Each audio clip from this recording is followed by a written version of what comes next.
Welcome back. Sorry about the change of perspective here. I have to be able to reach my charger. Anyway, we are on actually chapter 14, but I'm telling you, ever since I ended with 13 and all day today, just something kept nagging me. You need to go back over what does that mean? The last shall be first and the first shall be last. And also, I'm sure many of you have read that in Matthew. So some of you are saying, so what about that? Are you going to answer that? I like the way she just runs over that part, without addressing that. Okay, so those are the voices I was hearing. Whether they're yours or not. So I just wanted to, first of all, reiterate what was kind of implied in the scriptures, which was that the gospel came to the Jews first, but now it's in the hands of the Gentiles. So the Jews were first and the Gentiles were last, so to speak, with the gospel. But now it's the Gentiles that have the fullness of the gospel and the knowledge of Christ and Messiah, and they know the Messiah came. Now the ball's in their court. And so now the last, they're going to be first. So they're the privileged ones. They're the first ones in line. And so that's the meaning of that scripture here, as well as Christ's referral to a degree. His was much more in depth when he was using this term. And just because a term appears in literature, that doesn't mean that's the first time it was ever said or that person invented that saying. Not at all. Especially when it has a rhythmic quality to it and almost poetic quality. It could have been a saying that had been around for years. We don't have all the scriptures, as I said. Many scrolls were left out. Many things were left out. And so we have no idea what was and wasn't said, just like in the case of Shakespeare. He incorporated all the vernacular. He threw in everything that he knew. And a lot of them stuck. A lot of them seem pretty descriptive and, works for me, to be or not to be or whatever rings with your soul. But that just because you're reading something for the first time does not mean that author has not heard that language before many, many other times. And maybe his grandfather heard it before. So we don't know. So, and you can look at that as some nerdy English teacher's interpretation, or you can, go to the Spirit on your own. But oddly enough, as I was listening to music on my daily rounds today, taking care of business, I was listening to music and this song came up, and wouldn't you know it, the last verse said, and the first one now will later be last, for the times they are a-changin'. And I thought, oh, what is this song? I need to go back and listen to this whole song. And for whatever reason, I just feel prompted to share it with you. This is Bob Dylan. And I just want to say that to you first because, I like what the Savior did. I like that method of teaching where he goes, I'm going to set you off in some way. So you have the option right now to either listen, to either throw away what I'm going to say or listen more carefully. And so he kind of, he appealed to people's spirits in that way. Those that resonated with him followed him, and those that didn't, unfortunately, found disastrous ways to work against him. But the point I'm trying to make is that if I say Bob Dylan, immediately some people will literally go, oh, that sinner? Oh, that guy, he was a stoner, or whatever else you're going to come up with. Who cares? There is wisdom in what he has written, and who knows that he didn't have to pass through what he did to get the wisdom that he gained to write this song for us. And it's called Times They Are A-Changin'. And I cannot tell you how this is so apropos, so appropriate for today.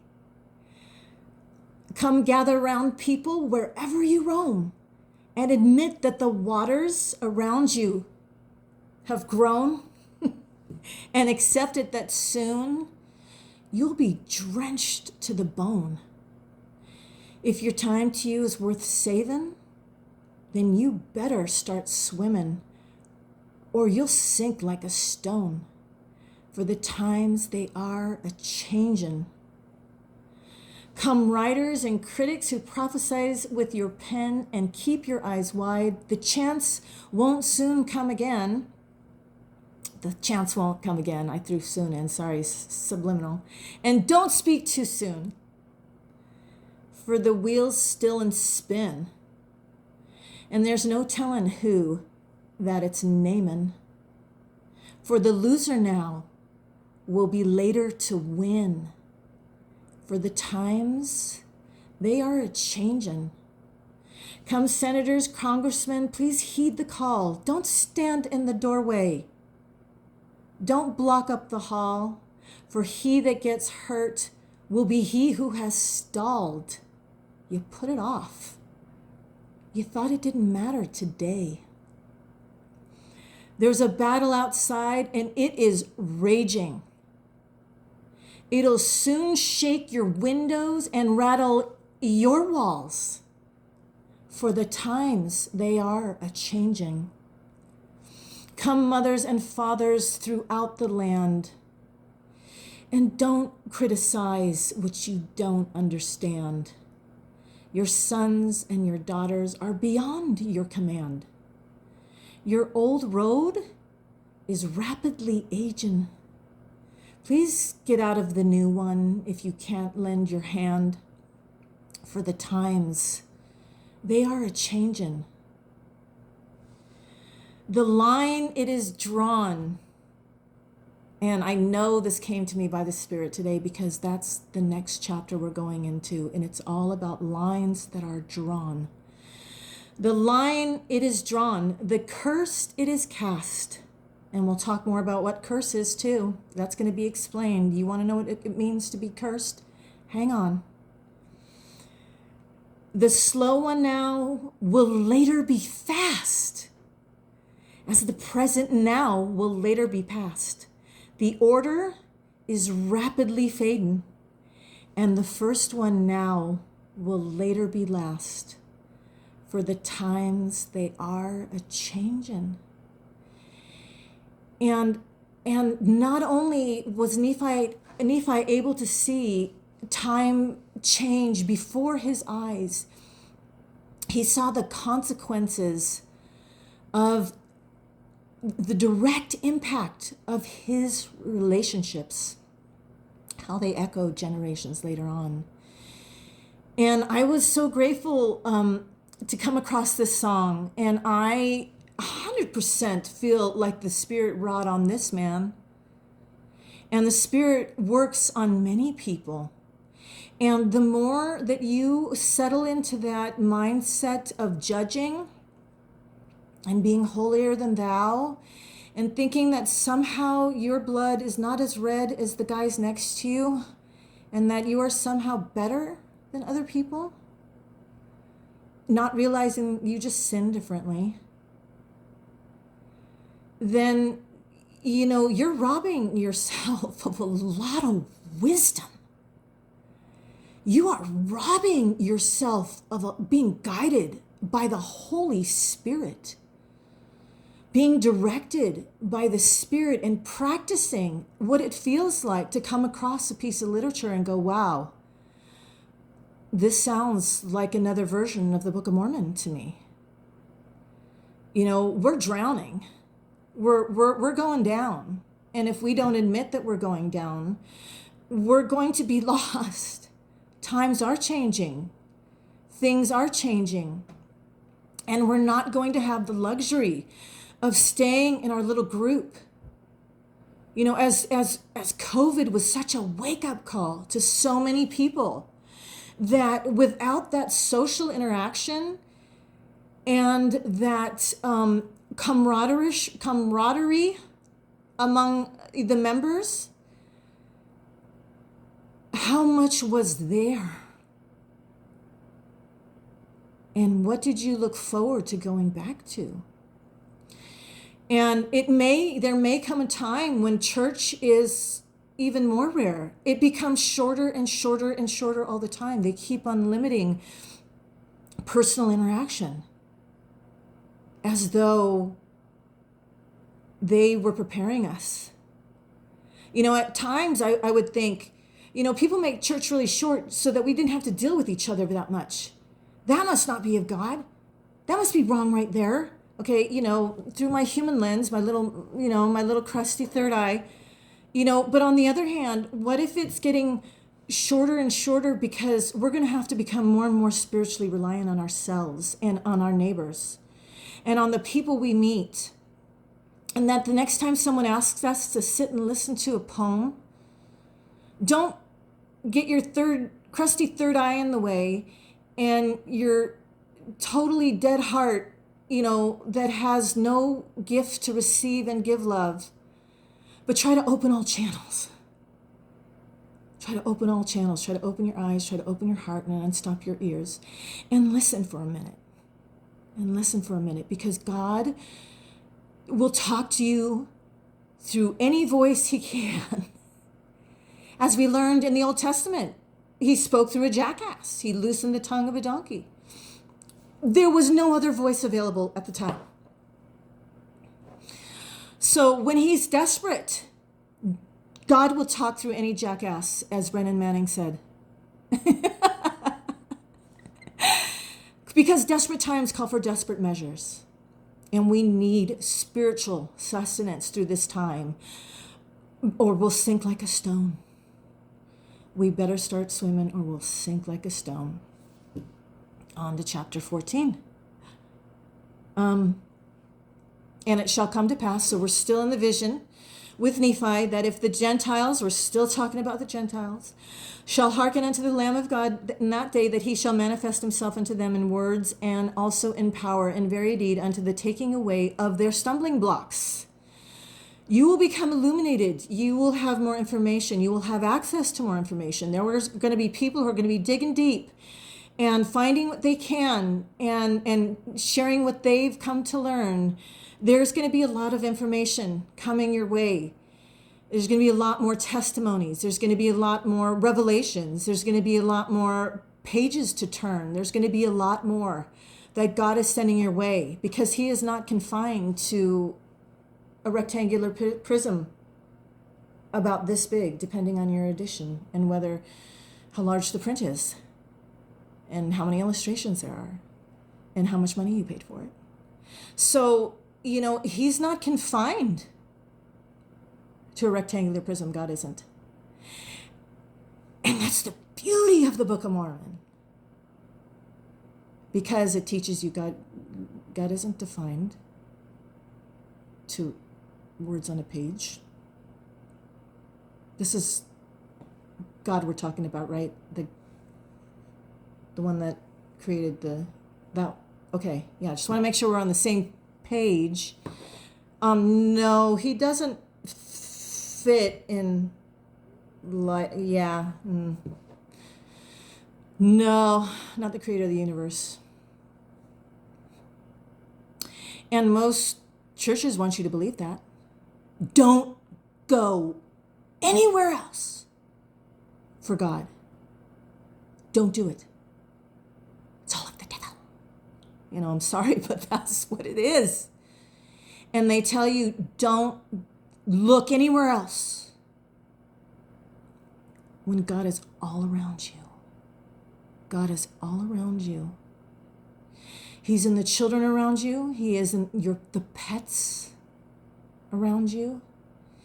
He is in nature around you. All of creation is one big love note. That doesn't mean you go and you sleep with the lions, unless you're a sadist. That's it, you want that kind of love note, But all of creation speaks to us. We are left in wonder and awe. And if that isn't the voice of the Lord speaking directly to our heart and our mind and our spirit, you are part of all this. But churches today tell you, don't look for God anywhere else. Don't go out of this. And they even tell you directly, Talking to God is reading the scriptures. Listening to God is reading the scriptures. Talking to God is praying, and listening to God is reading the scriptures. That's it. That's it. Talking to God, you get on your knees, and then listening to God is you just read these sacred scriptures, and then that's it. Don't go anywhere else.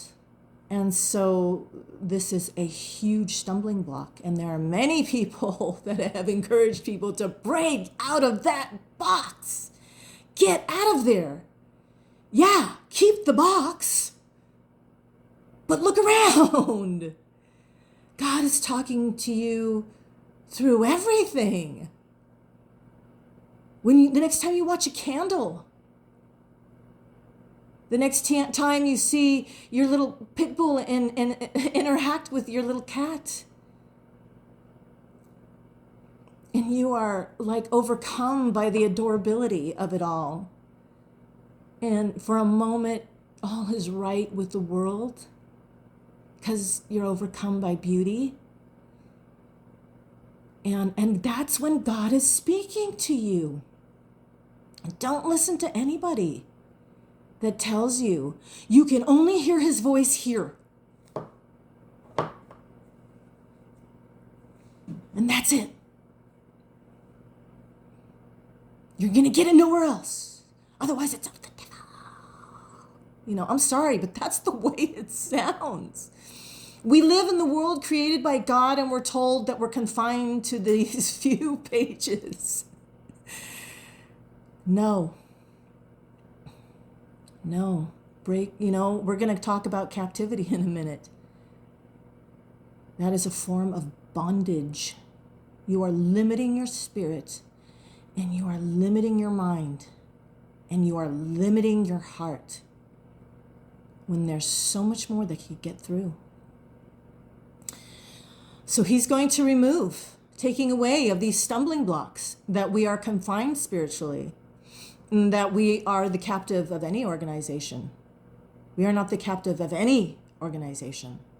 We are no one's captive.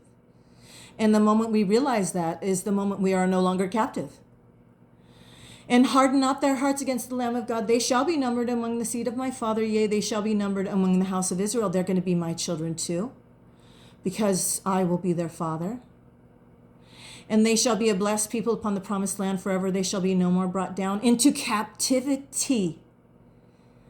Those ones who are not hard in their hearts and blind in their minds, and those ones who are relying on the Spirit and do not have their hearts set upon worldly praise and possessions and goods and titles and honors, those who are not enslaved to the moral and status code of this world.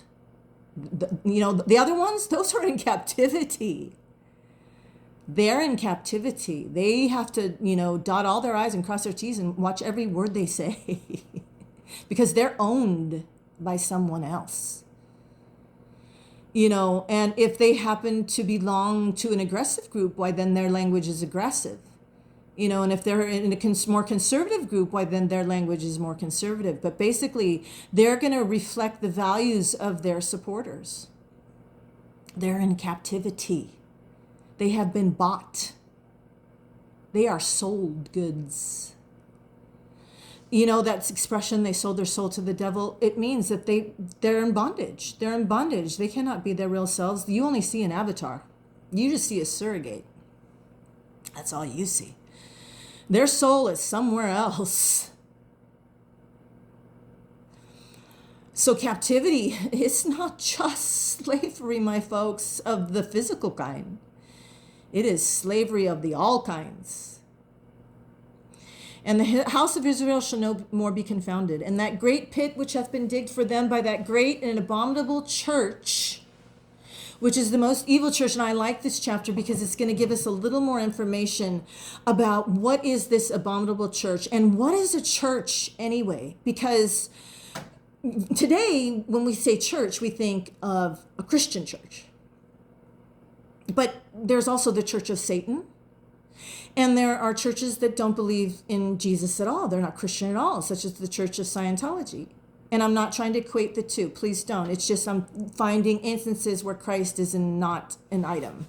He may be considered an enlightened being or someone in a higher level than us, but he is not this divine Son of God, as Christians interpret it. So churches are just a body or a group of people or an organization. Doesn't have to be a building, because when Christ left, he didn't leave a church, with steeple and, doors and all that. He left a group of people, an organized body of people. And that's really what a church is. It's an organized body of people that have common beliefs. Yeah. They don't have to be Christian. And this chapter is going to make it very clear they don't have to be Christian at all. They just have to have one priority.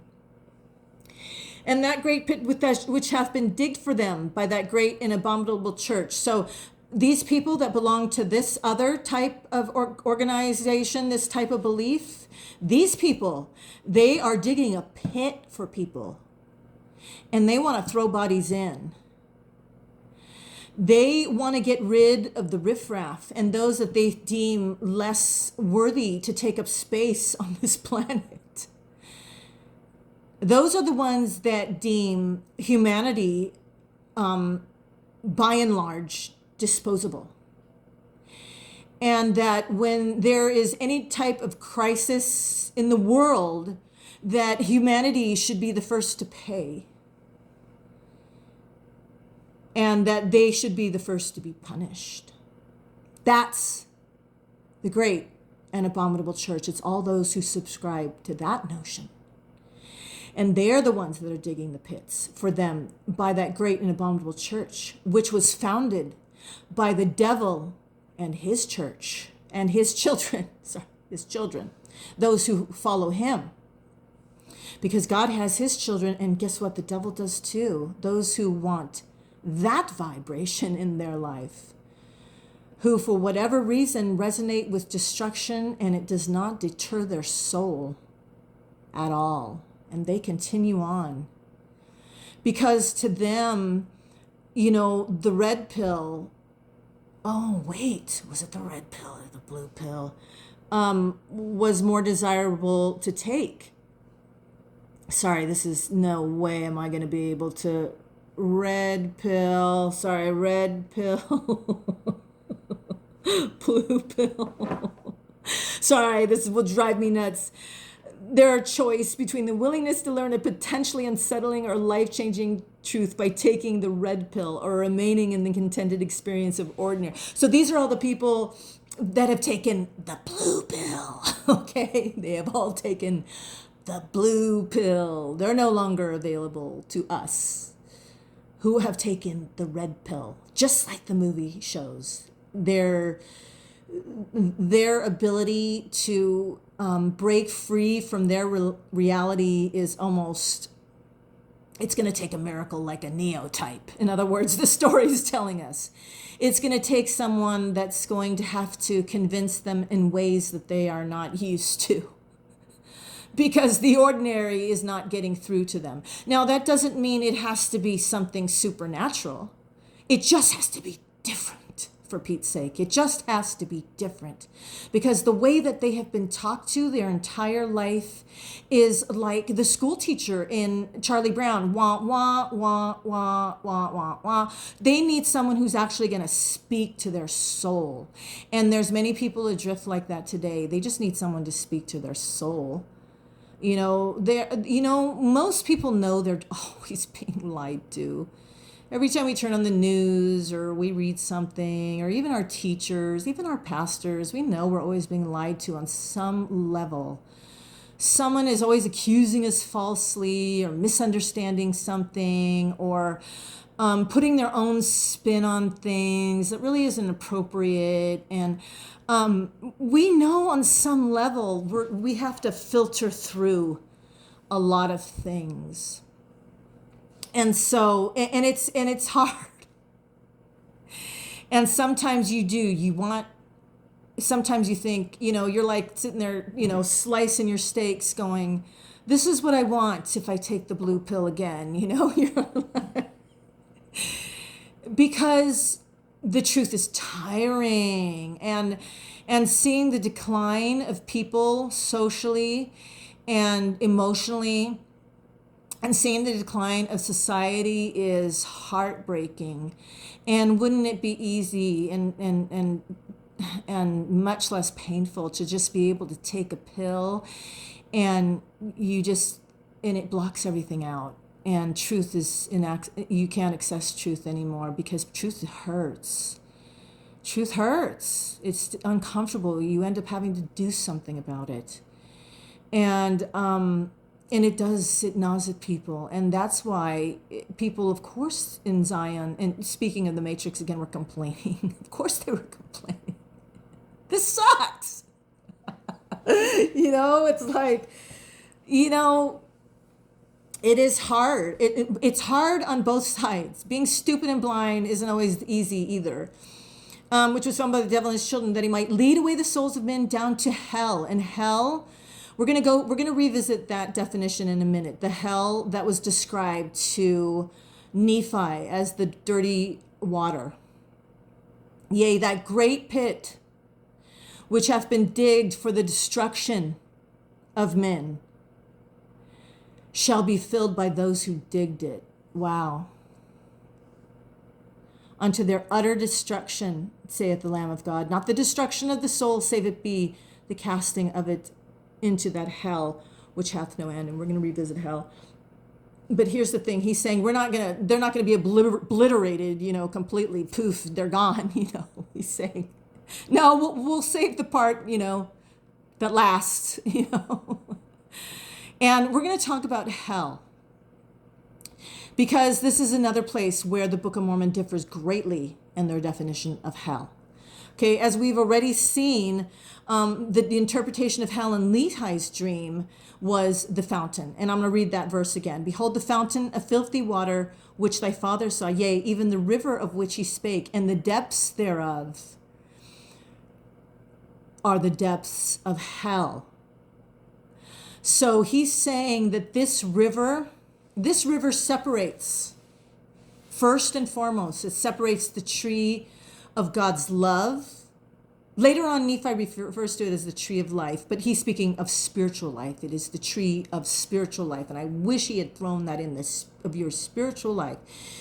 And then there's this filthy, disgusting river that runs through it. And then there's the great and spacious building. Now, the interesting part about this vision that just occurred to me is the fact of how close that river is to the love of God. How close it is. It's closer than the great and spacious building is to the love of God. And we actually see in the Book of Mormon that there will be people in the swimming, in the very act of drowning in those waters on the very battlefield, that will fall to their knees and experience the love and mercy of God right there in the dirty river, right there. They have a chance to reach right there and grab hold. And that is so different. Now that imagery right there is vastly different from any form of Christianity. Not only the imagery of the river being close to where the tree is and that it separates, it's a separation. And this chapter goes on and on about separations. And this river that men drown in, and it's almost like you get the impression if men are drowning in it, it's because they were never taught to swim. They were never taught the right way. They were raised in such a way that was so offensive to the spirit. They were a drowning people.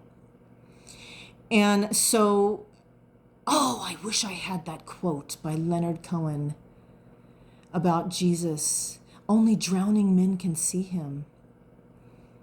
And I love that, because that imagery of the tree being closer to the muddy, bloody water, whatever you want to call it. It's way closer to that water than it is to the great and spacious building. And we know partly it's because when people are drowning, they'll grab a hold of a lot of things because they're so humble. Just save my life. I don't care who you are, what you are. You got an arm? I'll take it, only drowning men can see him. And that's why there's a lot of times there is more hope for those who are drowning in blood than those in the great and spacious building. Because they're not drowning. They're comfortable. They got it going on. They got cool clothes. They're doing well. They agree with everybody around them. Nobody disagrees with them. And nobody disagrees with anybody else. It is perfect. And so they're far, far away. And this river separates them. And so it is a place, hell is a state of being divided from the love of God. It is. It is that state of being divided. In a state that is contrary to the state of our soul. And the state of our soul and our spirit is about unity. And a great example of this is when they take hardened criminals and as a form of punishment, they put them in solitary confinement. Well, science and psychologists will tell us that these are the most antisocial in society, the people you find in prison. They should be clamoring for that to be isolated, shouldn't they? If science is right, shouldn't they be clamoring to be alone because they're so antisocial? It turns out that being alone, but that being intentionally separated from the pack, whether it's a pack of wolves or if it's a gaggle of angels. No, I don't know the word for a group of angels. A choir, a chorus, I don't know. I don't remember what it is. Dang it, now I'm going to try to remember what it is. Okay, anyway, I get distracted. But the point is, see how easily I get distracted? Science defines our needs as very basic. We're basic creatures, but it's not the truth. It's not the truth. We have spiritual needs, and nothing offends our spirit like exclusion. Exclusion rots us. Exclusion cankers our soul. And like I said, people would rather be accepted in a pack of wolves than be cast out of the group. Because we have spiritual needs, and one of them is unity. And again, that harks back to the yoga I was talking about, the need to belong. That is our root chakra, the basic need of all. The need to belong. And hell is where you do not feel you belong. That you feel separated and isolated. And that is the worst state for any spirit. And that is what hell is in the Book of Mormon.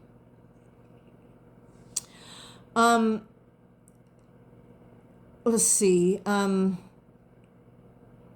Yes, and then also I wanted to point out that this need to belong is so strong and innate in us that many people will join groups because they want to belong. And many people will pursue careers because they want to belong to a group. Many people will do things so that they can become part of a group. And sadly, this need to belong when you're 12 and 13 and you don't have a dad often leads to a group that is interested in supporting themselves because they don't have their father there in nefarious ways. And that little clique becomes a family because it's fulfilling a need. And nobody's stopping to say, oh, we're going to fight crime, we're going to defeat gangs, we're going to do it, we're going to do, and nobody stops to say, you know what? A lot of these boys don't have dads. A lot of these boys want to feel like they belong. A lot of these boys are looking for a sense of purpose and a reason to live.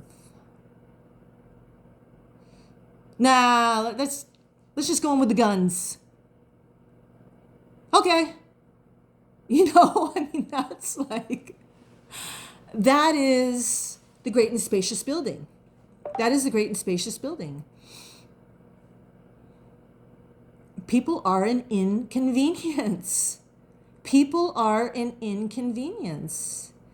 And the great and spacious building has grown more powerful in our lives. For behold, this is according to the captivity of the devil. And this scripture repeats, this is his plan. If he can't capture you this way, now he knows how to go about it. To harden your heart and blind your mind so you get led along by people that are of the great and spacious building. And also according to the justice of God upon all those who will work wickedness and abominations before him. Again, it's too bad. I speak German, and one thing, this is what makes English so hard, is we use the word will for our future tense. And German, for example, doesn't do that. It's just, they use the future tense verb for the future tense. Or they say, ich werde, or I will do this, but it's not, we interpret it as will. But it's totally different from the verb will, to will. And that's what little children say. Ich will, ich will, ich will. I want, I want, I want.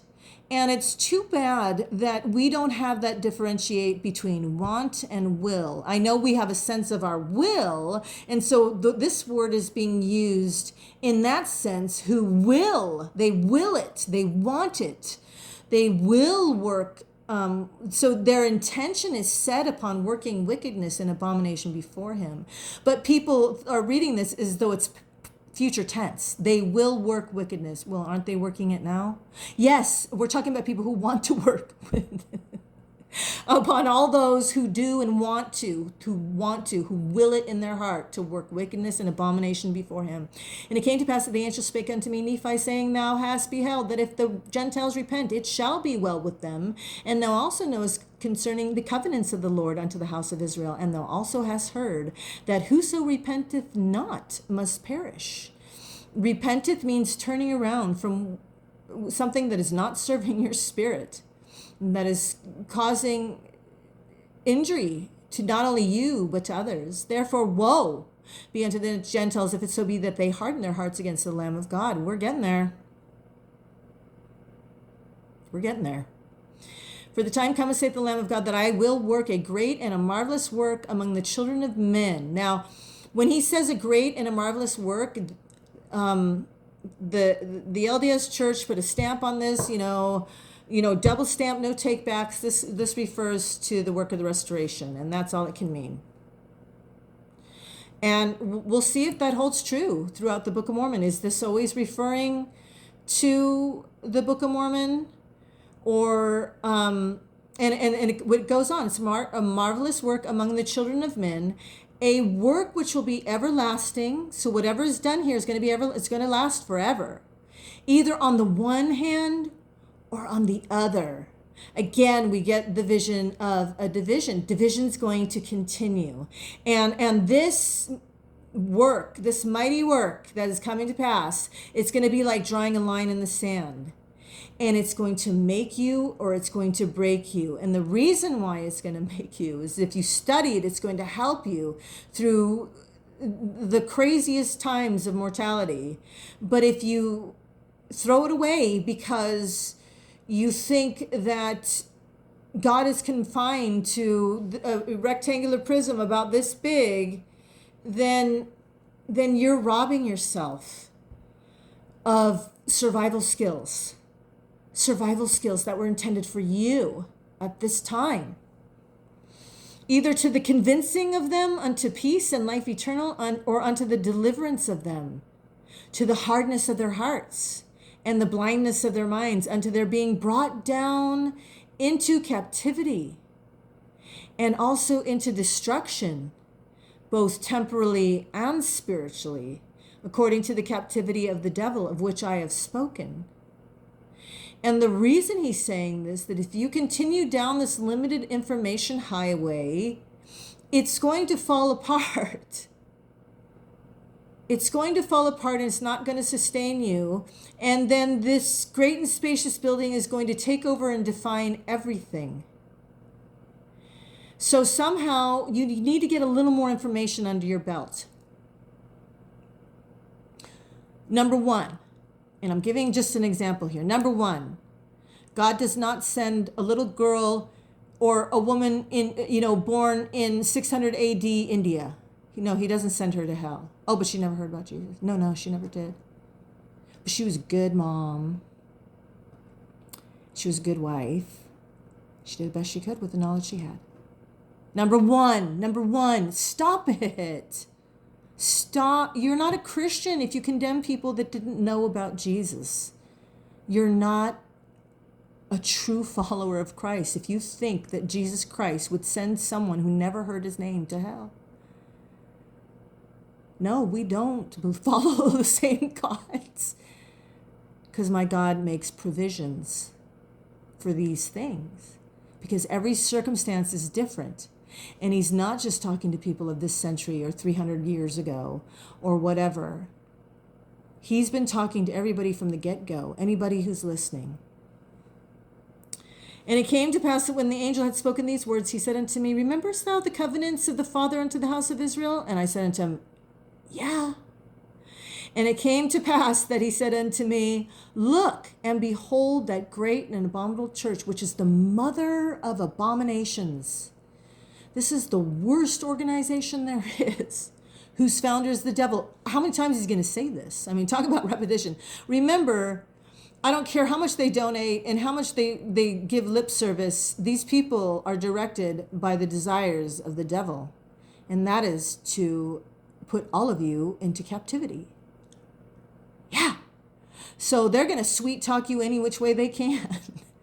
They will sweet talk you any which way they can to make you captive to their whims and their wills. And when they change their mind, you are so captivated by their cheap promises or whatever else false sense of unity that they provided to you, that you're going to just go along. That's being in captivity. When you are asked not to think, and when you are asked simply to turn a blind eye, and to harden your heart to any kind of truth, shut anybody down that disagrees you. Harden your heart, make it hard. Make sure you're ready for a fight. Get ready for a fight. Always be ready for a fight. Harden your heart. That is the great and abominable church, the one that destroys people and turns them into robots of a cause, who takes away their vision and hardens their heart, because it's captivating them all and keeping them enslaved, like drones or pawns. And he said unto me, behold, there are saved 2 churches only. Again, here's another example of a line drawn. The one is the church of the Lamb of God. Simple. God is all about opening your third eye and unstopping your ears and opening your heart and filling you with love and making you as harmless as a dove, but as fierce as a lion in your spirit, with arrows in your sheath and a breastplate. But you are soft-hearted, and you believe in miracles, that at any moment someone's heart could be softened. And the other is the church of the devil. It's as simple as that, because you're either loving and enlightening people to the best of your mortal capabilities with that sacred intention in your mind and heart, and you're guided by this. I really want to help people, and I really want to free them from these false identities that bind them in this life. Or you're good at telling people what they want to hear, so you can have a reason to empty their wallets. And you promise them miracles if they just prayed a little harder, if they just wrote it down on a piece of paper, if they just donated a little more. Maybe they just aren't trying hard enough, but I'm super rich, and God wants you to be super rich too. And people just keep throwing money at these people. It's, I don't know. I just, it just astounds me that people think that they can accumulate wealth and hog it all. These are the same people that would go to a birthday party, and the poor kid, they're going to break the piñata. And I know because I've been this kid.